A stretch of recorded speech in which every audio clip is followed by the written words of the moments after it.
Agriculture is facing a lot of challenges, not just in Malta, everywhere in the world, but say, to keep it local, one of the biggest challenge that we are facing is the competition for water. Yes, we are experiencing the lowest level of water in the aquifer in 2010 as we talk, and the highest nitrates levels ever recorded in these aquifers, which basically agriculture is also to blame for this.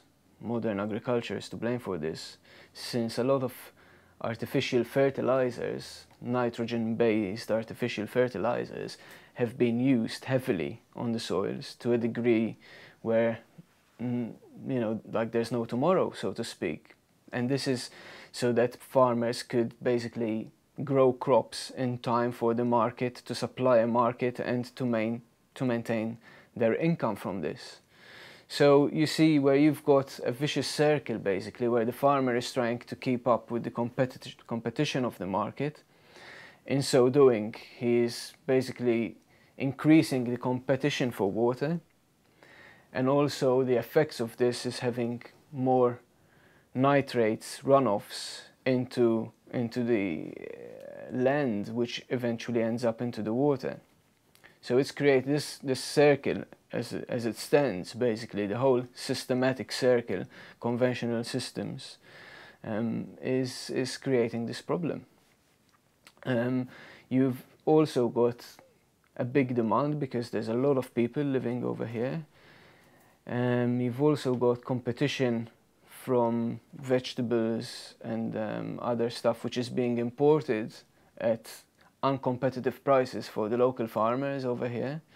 And I say this is because when crops are grown on mass scale farms, say somewhere in Italy for example, you can get apples being harvested much easier with technological advances. Say if you had to use a tractor on a big scale farm, when having monocrop systems, just trees of, for example, apples, and a tractor is just being driven through those to harvest the apples, for example, it's much easier for him, and there's much more quantity to be supplied from something like that rather than a small farm on in environments which are harsh, like in Malta, for example, where the farmer has to work hard to get the water to the place, keep the trees covered from the winds, and also maintain the levels of